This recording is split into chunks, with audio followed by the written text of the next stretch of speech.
Dark एक ऐसी web series जो रिलीज के बाद सबके दिमाग की दही कर दी थी।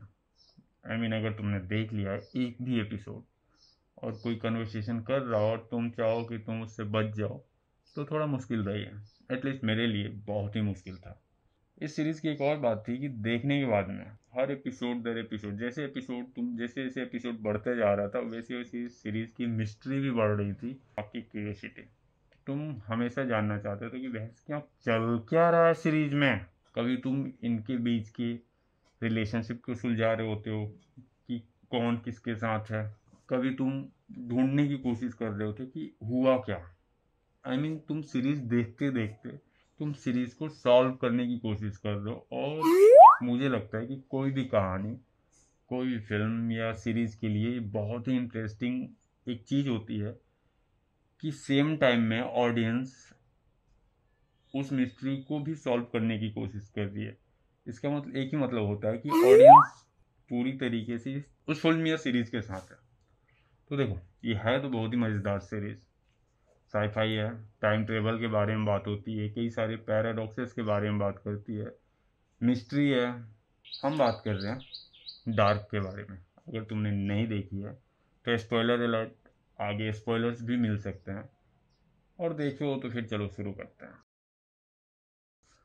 इस वीडियो के पहले बहुत सारे लोगों ने बहुत सारी वीडियोस बनाई हैं जो इस सीरीज़ के अलग अलग एस्पेक्ट्स के बारे में बात करते हैं, टाइम ट्रेवल के बारे में बात करते हैं, साईफाई के बारे में बात करते हैं, इसके पैराडॉक्सेस के बारे में बात करते हैं, ओरिजिन कैसे हुआ, इन सारी चीज़ों के बारे में बात होती है, या फिर इसके मिस्ट्री के बारे में बात करते हैं कि कैसे इनकी मिस्ट्री है। और एक मज़ेदार चीज़ है कि इनके रिलेशनशिप के बारे में भी बात होती है। बहुत सारे लोग इसके बारे में बात करते हैं क्योंकि वो एक अलग ही सब्जेक्ट है बात करने का।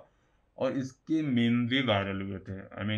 तो इस वीडियो में हम बात करेंगे कुछ डार्क के कुछ मेन आइडियाज़ के बारे में कि जैसे कि क्या इंसानों के पास सच में फ्री विल है, या फिर कैसे हमारी जो स्ट्रॉन्ग डिजायर है वो हमारे लिए प्रॉब्लम क्रिएट करती है, कैसे हम बार बार सेम गलतियों को दोहराते हैं। और इसके अलावा कि इस सीरीज़ के एंड में ये सीरीज़ कहना क्या चाहता है, इसका मैसेज क्या था।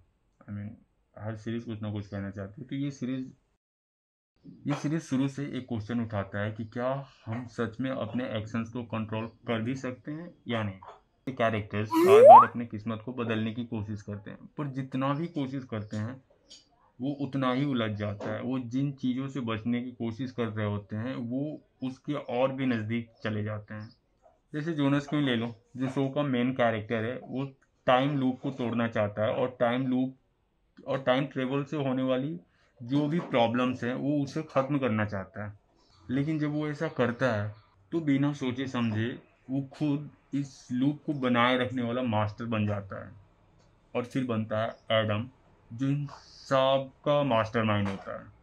और वो अपनी यंगर सेल्फ को सेम डिसीजन लेने के लिए मजबूर करता है। सीजन 3 में ये आइडिया और भी डीप हो जाती है जब पता चलता है कि जोनस और मार्था, एडम एंड ईव दोनों अलग अलग चाहतों में फंसे हुए हैं। एक लूप को बर्बाद करना चाहता है तो दूसरा लूप को बचाने की कोशिश करता है। दोनों अपने अपने बिलीव्स के अकॉर्डिंग काम करते हैं। ये इन दोनों में से कोई इन सारी चेंजेस का मास्टरमाइंड नहीं होता। मास्टरमाइंड होती है क्लाउडिया, जो इन दोनों के स्ट्रगल से, इन दोनों के दुख तकलीफ और परेशानियों से काफ़ी अलग होती है। ये शो हमें ये दिखाता है कि हम चॉइसेस लेते तो हैं, पर जो हम चाहते हैं वो हमारी अपनी सोच नहीं होती। जैसे HG टेनहाउस सीजन 3 में कहता है, you can choose as you want but your wants are chosen for you. अब ये एक लाइन इस पूरे सीरीज के फिलोसफी को परफेक्टली एक्सप्लेन करता है। हम सोचते हैं कि हम कंट्रोल में हैं, लेकिन हमारी असली मोटिवेशन जो हमारी पास्ट लाइफ, जो हमारी पास्ट एक्सपीरियंसेस, पास्ट इमोशन और अनकॉन्शियस पैटर्न से बनती है, वो हमारे एक्शंस को डिसाइड करती हैं, जो हम खुद भी पूरी तरीके से नहीं समझ पाते। तो इस सीरीज में अगर फ्री विल एक इल्यूजन है तो सवाल ये होता है कि वो कौन सी ऐसी चीज़ है जो इस सीरीज के कैरेक्टर्स को ट्रैप रखती है। तो जवाब है डिजायर, यानी चाहत।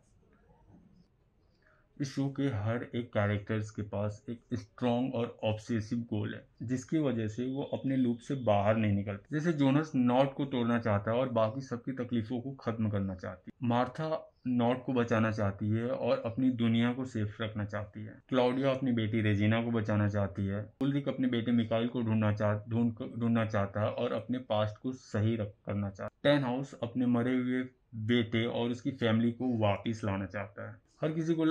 हर किसी को लगता है कि उनका गोल पूरा हो गया तो सब कुछ ठीक हो जाएगा। उनका ये अपना गोल पूरा करने का चाहत इतना स्ट्रांग है कि वो बार बार हर बार सेम ही गलतियां करते हैं, चाहे वो कितनी भी अलग रियलिटीज़ में चले जाएं या कितनी भी अलग टाइमलाइंस में जाएं, हर बार सेम गलतियां करते हैं। ये शो सबसे हमसे ये पूछता है कि हम कई बार अपनी लाइफ में ऐसी साइकिल्स में फंस जाते हैं जो कि हमारी खुद की बनाई हुई होती है। हम कितनी बार उन चीज़ों के पीछे भागते हैं जो कि आखिरी में हमें हर्ट करती है, हमें तकलीफ देती है। और ये सब बस इसलिए कि हमें ऐसे लगता है कि ये जो जिस चीज़ को हमें पाने की चाहत होती है वो हमें मिल गई तो हमारी बाकी की दुनिया खुशियों से भर जाएगी या हमारी बाकी की ज़िंदगी काफ़ी आसान हो जाएगी। ये आइडिया बौद्धिज्म से भी मिलता है, जहाँ सफरिंग को सारी परेशानियों का जड़ बताया गया है। जब तक इस शो के कैरेक्टर्स अपनी चाहत यानी अपनी डिजायर्स को नहीं छोड़ेंगे, वो सेम फेट को रिपीट करते रहेंगे, यानी सेम लूप में फंसे रहेंगे। सब सवाल ये होता है कि इस साइकिल को तोड़ने का अल्टीमेट सॉल्यूशन क्या है। इस सीरीज के लास्ट एपिसोड में हमें ये दिखाया जाता है कि इस साइकिल को ख़त्म करने का बस एक ही तरीका है, जहाँ हमारे मेन कैरेक्टर जोनस और मार्था को खुद को सेक्रीफाइस करना पड़ेगा। और सेक्रीफाइस ऐसा नहीं है कि सिर्फ उन्हें मरना पड़ेगा, उन्हें अपनी एग्जिस्टेंस को ख़त्म कर देना पड़ेगा। ओरिजिन वर्ल्ड में चले जाते हैं उस रात जहाँ टेन हाउस की फैमिली, उसके बेटे और फैमिली की कार एक्सीडेंट हुई थी। वो दोनों मिलकर एक्सीडेंट होने से रोकते हैं, जिसकी वजह से टेन हाउस ने टाइम ट्रेवल मशीन बनाई थी। और सिर्फ इस छोटी सी चीज़ को बदलने से पूरा का पूरा ड्रामा कोलैप्स कर जाता है। लेकिन इस सीरीज में यहाँ सिर्फ टाइम को ठीक करने की बात नहीं हो रही है, यहाँ बात हो रही है अपनी ईगो को छोड़ने का। जोनस और मार्टिन अपने डिजायर्स, अपने चाहत, अपने एग्जिस्टेंस, हर एक चीज़ को छोड़ देते हैं ताकि दुनिया को और बेहतर बनाया जा सके। और लास्ट एपिसोड के लास्ट में जहाँ सब डिनर के लिए बैठे होते हैं, वहाँ हाना अपनी होने वाले बच्चों का नाम जोनस रखने वाली होती है।